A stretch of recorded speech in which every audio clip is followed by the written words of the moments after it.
Have you ever felt? Are you listening? Damn. We'll just start off by introducing you. Right, okay. My name's Yeah. Alex Young.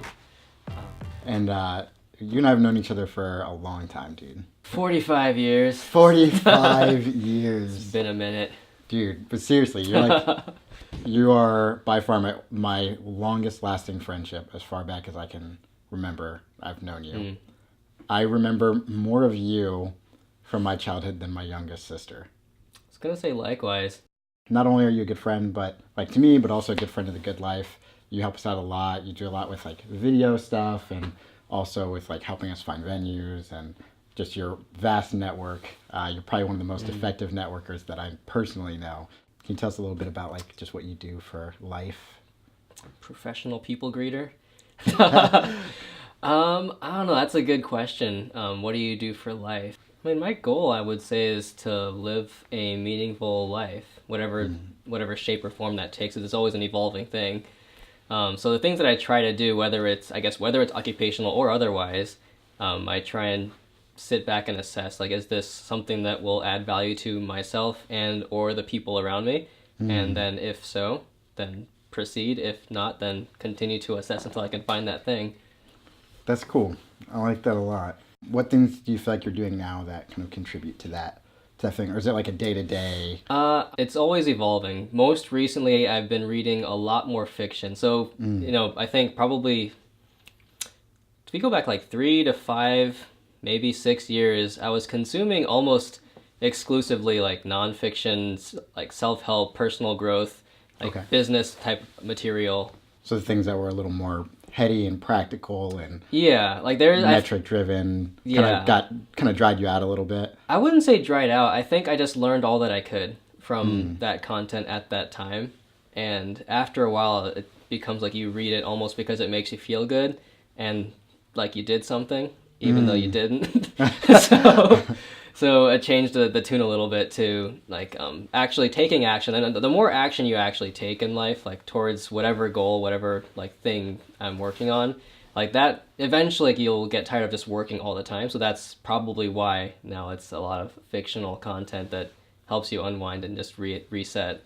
Okay, so is that just kind of like your recreation now is fantasy reading or fiction reading? I would say so. Okay, what's the most interesting thing that you've read recently? Read or just general consumed? Consumed. Okay, yeah. It can be. I'm like comic, I mean, like the DC comic universe right now is getting reset. But general like consumed. The two most recent things. I mean, there was the Umbrella Academy on Netflix, and there's also like the Dragon Prince. Those are two shows.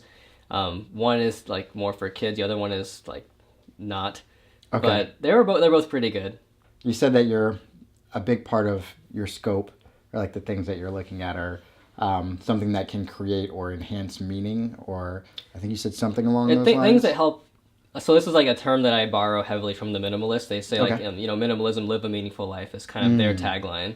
Okay. And another thing you'll hear if you listen to any of their content or read their books, the words add value kind of come up like maybe too often. And so I found myself actually like repeating that a lot of times, like going out and like when I do public speaking, I'm like, yeah, if it's adding value. And then I was like, oh wait, I'm like echoing this a lot.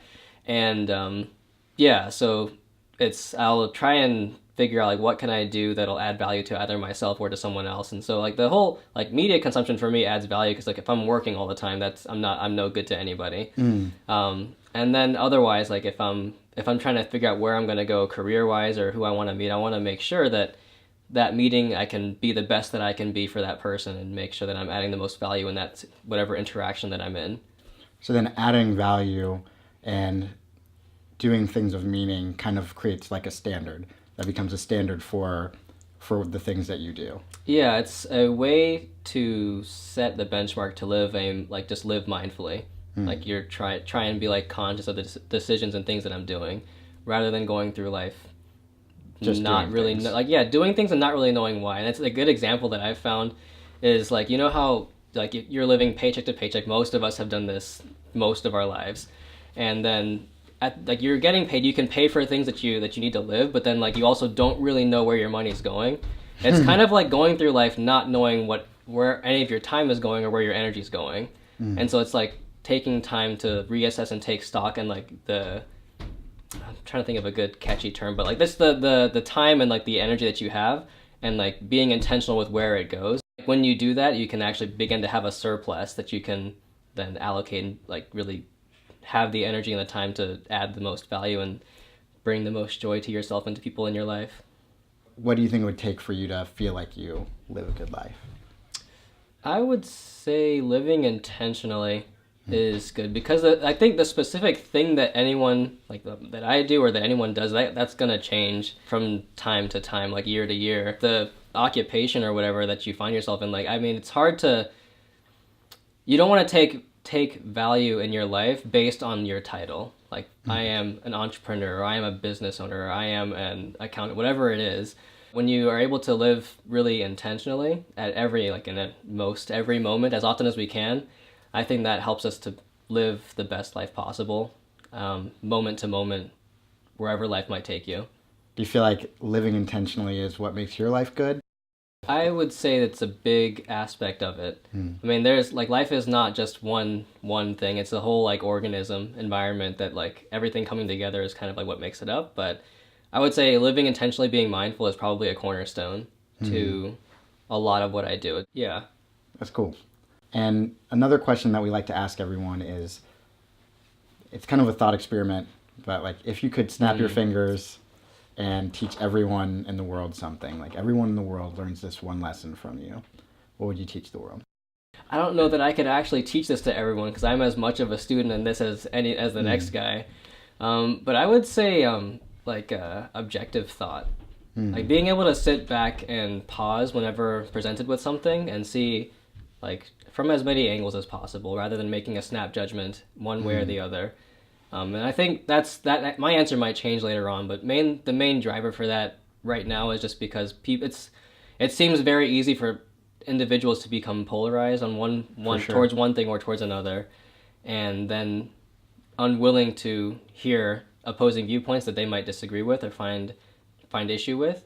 So I think being able to step back and to honest to goodness, like put yourself in someone else's shoes who you fervently disagree with, is like probably one of the most useful things to living a good life. I jive with that a lot. It's kind of like relationships and conflict and your circumstance and all that is kind of like the weather. And no matter how the weather is, you still gotta do the things in your life you have to get done. And sometimes that's how it is in relationships. Like, it feels a little cold or it's uncomfortable or whatever it is, but you're still going to go out to your car. You're still going to get to where you're trying to go in that relationship. And I think what you're saying, especially with like objectivism, is like, not reacting too heavily to the feeling of coldness or like whatever is there, or resistance in anything, right? It's very Buddhist, I think. Oh, yeah? It's like the stimulus comes in, and then you like, rather than snap reacting to it, like when, like for instance with cold, like the reaction that your body takes is like it wants to close off and tighten up right away. And that's actually probably one of the worst things you can do when you're exposed to intense cold. Right, because you actually, for a while, you were intentionally subjecting yourself to this lesson cold. I learned from doing the Wim Hof method, like legit meditating in an ice bath or out in the snow for extended periods of time.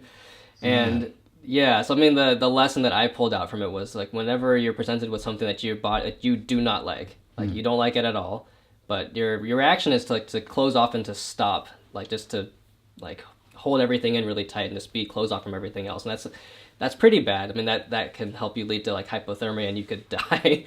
So that's a physical reaction to intense cold. But like the takeaway from that is, again, like if you relax, like your body can be okay in that situation. If you breathe, you can help to regulate your internal temperature and like actually decide what to do next. And I think there was a video I watched from some guy, like, this is how you escape, like if you're on a pond in ice and it breaks, like don't close up because like that'll, like you'll drown. So I was like, it's a good metaphor for life. I mean, we can drown in like the emotion or in the intensity of the moment, right, compared to being able to like step back and assess and then choose what direction you want to go in intentionally. into something hopefully that gives more life. Hopefully. Yeah, that's the idea. Because the world is becoming more and more global. Like, people are getting to know others who are like vastly different culturally, and we're becoming more and more exposed to people who are different from ourselves, and sometimes it's uncomfortable. So I think that's like the world's going to keep being global. So if you continue to close off, it's not really going to help new relationships or to like lead peaceful lives. It's, you know, if you want to integrate, you're going to be uncomfortable, but if you don't ever experience that discomfort, it's really hard to make those new connections.